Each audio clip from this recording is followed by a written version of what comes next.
जी अस्सलाम वालेकुम। अगर आप कोई बैंक ट्रांसफ़र की ट्रांजेक्शन करने लगे हैं तो ट्रांजेक्शन करने से पहले आपको ये वीडियो देखनी चाहिए जिसमें हम चार ट्रांजेक्शन के ऊपर डिस्कशन करेंगे।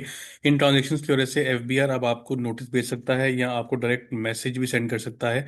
इसमें आपकी बैंक ट्रांजेक्शन की हिस्ट्री होगी और एक प्रॉपर उसने रिकॉर्ड के जो आपने उसको शेयर किया होगा उसके मुताबिक वो आपको इन्फॉर्मेशन शेयर करेगा। और उसके साथ आपको कहा जाएगा कि आप अपनी कंप्लायंस करें, या अगर आप रिटर्न फाइल नहीं की होगी तो रिटर्न फाइल करने को भी कहा जाएगा। अब ये चार ट्रांजेक्शन्स कौन सी हैं इसके ऊपर आज की वीडियो में डिस्कशन करेंगे, और इन नोटिस से या इन मैसेज से आप किस तरह बच सकते हैं। इस वीडियो के एंड में जाके बताऊंगा कि आपको क्या सोल्यूशन आपको यूज करना चाहिए जिससे आप ये मैसेजेस अवॉइड कर सकते हैं। तो स्टार्ट करते हैं वीडियो को। सबसे पहला जो एक क्वेश्चन माइंड में आता है वो ये है कि एफबीआर बैंक अकाउंट्स को मॉनिटर क्यों कर रहा है, उसको क्या ऐसी वजह है जिसके पीछे एफबीआर बैंक अकाउंट्स को ट्रांजेक्शन को मॉनिटर करता है, और अब उसने मैसेज भी सेंड करना स्टार्ट कर दिए हैं। तो उसका सिंपल आंसर ये है कि एफएटीएफ के रूल्स हैं जो कि पाकिस्तान के ऊपर अप्लाई होते हैं। और इसमें अगर हमने अपनी इकॉनमी को डिजिटलाइज करना है, क्योंकि अभी गवर्नमेंट का एक मेन मोटिव है कि इकॉनमी डिजिटलाइज होगी तो आपका जो एक गैप है, कैश इकॉनमी कम होगी तो उसके बाद ही आपका टैक्स रिकवरी बेहतर होती है। उस चीज़ को पूरा करने के लिए ये रूल्स आपने फॉलो करने होते हैं। इन रूल्स को फॉलो करने के लिए जितने भी सीएनआईसी के ऊपर ट्रांजेक्शन्स हैं उसकी मॉनिटरिंग जरूरी है। अब मॉनिटरिंग किस तरह होती है, एफबीआर दो मेन सोर्सेज से डाटा रिसीव करता है। जो रेवेन्यू कलेक्शन डिपार्टमेंट है हमारा, फर्स्ट है बैंक्स। स्टेट बैंक जो है वो तमाम बैंक्स को डायरेक्शन देता है कि वो सारा डाटा एफबीआर को शेयर करें, और इनकम टैक्स ऑर्डिनेंस के अंदर रहते हुए एफबीआर के साथ डाटा शेयर किया जा रहा है। दूसरी तरफ जो डाटा रिसीव होता है एफबीआर को वो है नादरा। इसमें जितने भी सीएनआईसी के ट्रांजेक्शन होती हैं जिसमें आपकी प्रॉपर्टी की ट्रांजेक्शन सबसे पहले आती है जो हैवी अमाउंट की होती है। इसके अलावा व्हीकल की ट्रांजेक्शन आ जाती है, या आपने कोई इन्वेस्टमेंट की है तो वो भी आपके सीएनआईसी अगेंस्ट होती है, वो भी एफबीआर को शेयर हो रही है। तो ये डाटा सारा एफबीआर यूज करते हुए आपके सीएनआईसी के अगेंस्ट ये डाटा कंपाइल करता है और उसको एनालिटिकल टूल से गुजार के आपको मैसेजेस और जो आपको डिफरेंट नोटिस है वो सेंड कर रहा है। अब चार ट्रांजेक्शन कौन सी हैं जिसके थ्रू एफबीआर आपको मॉनिटरिंग के अंदर लेके आता है और फिर आपको मैसेज सेंड करता है या नोटिस आपको सेंड करता है और कंप्लायंस के लिए कहता है। उसमें सबसे पहली ट्रांजेक्शन ऐसी है कि आपने large amount of cash deposit करवाया है। मतलब आपके जो बैंक अकाउंट है उसमें बड़ी अमाउंट जो है वो कैश डिपॉजिट मल्टीपल टाइम्स होती है, लेकिन उसका कोई डॉक्यूमेंटेड सोर्स आपके पास अवेलेबल नहीं है। फॉर एग्जांपल आपकी जो सैलरी है वो पर मंथ आपकी 1 लाख रुपए सैलरी है, लेकिन आपके अकाउंट में मल्टीपल ट्रांजेक्शन होती हैं जिसमें 3 लाख 2 लाख की जो कैश की अमाउंट है वो डिपॉजिट हो रही है।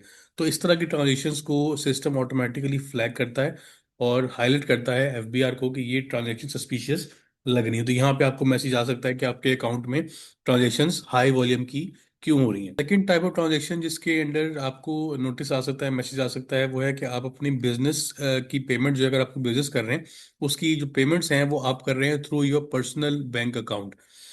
अब इसमें क्या मसला है कि आपने जो पेमेंट्स करनी है बिजनेस के लिए, तो अगर आप वो पर्सनल अकाउंट से करेंगे तो उसका मतलब है कि आप इस बिजनेस को छुपाना चाह रहे हैं ताकि वो हाईलाइट ना हो और आपके पर्सनल अकाउंट के अंदर ही वो रिवॉल्व होती रहे और उसमें आपको एफबीआर को हाईलाइट ना करना पड़े। तो ये एक फिशी ट्रांजेक्शन कहलाती है, या आप अपने इनकम को छुपाना चाह रहे हैं, इस केस में भी एफबीआर आपको नोटिस करता है। तो ये आपने अवॉइड करना है, बिजनेस पेमेंट आपने बिजनेस अकाउंट से ही करनी है।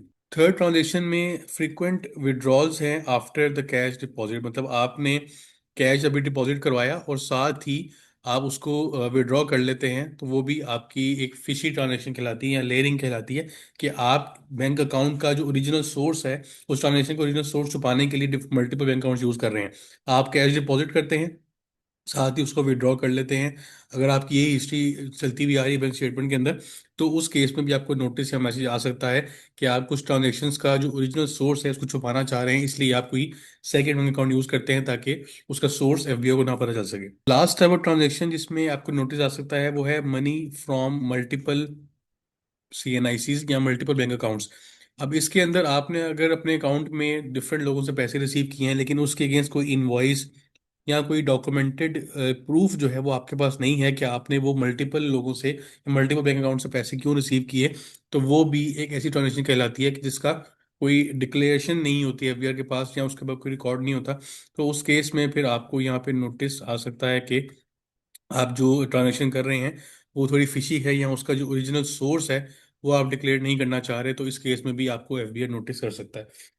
अब अगला क्वेश्चन ये आता है कि ऐसे कौन से लोग हैं जिनको रिटर्न फाइल करना कंपलसरी है, क्योंकि ऑब्वियसली अगर आप रिटर्न फाइल नहीं करें एफबीआर आपको कहेगा कि आप रिटर्न फाइल करें।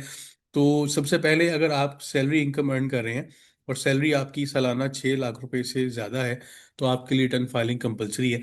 अब यहाँ पे हम रिटर्न फाइलिंग की जो कंपल्शन है वो डिस्कस कर रहे हैं। सबसे पहले सैलरी आ गया। सेकंड में अगर आप कोई बिजनेस इनकम अर्न कर रहे हैं और उस केस में आप कोई छोटा बिजनेस है, कोई स्टोर वगैरह रन कर रहे हैं, तो उस केस में भी आपको रिटर्न फाइल करना कंपलसरी है। क्योंकि यहाँ पे आपको अक्सर नोटिस किया जाता है कि आप अपनी रिटर्न फाइल नहीं कर रहे हैं, इनकम अर्न कर रहे हैं। उस केस में कुछ बिजनेस के ऊपर आपका एडवांस टैक्स भी अप्लाई होता है, जिनकी इनकम सालाना 1 मिलियन से एक्सीड करेगी, वो एडवांस टैक्स भी पे कर रहे होंगे। इसके अलावा मल्टीपल सोर्स ऑफ इनकम हो सकते हैं। फ्रीलांसिंग जैसे आ जाता है, या कोई रेंटल इनकम आप अर्न कर रहे हैं, या कोई ऑनलाइन स्टोर आप चला रहे हैं, तो उस केस में भी आपको रिटर्न फाइल करना ज़रूरी है। ताकि आप जो इनकम लीगली तौर पे अर्न कर रहे हैं, लीगल वे में अर्न कर रहे हैं, उसको अगर आप डिक्लेयर करेंगे तो वो आपके ही हक के लिए अच्छी बात है। और उसमें ऐसी बात नहीं कि आपको उसमें कोई मुश्किल होगी।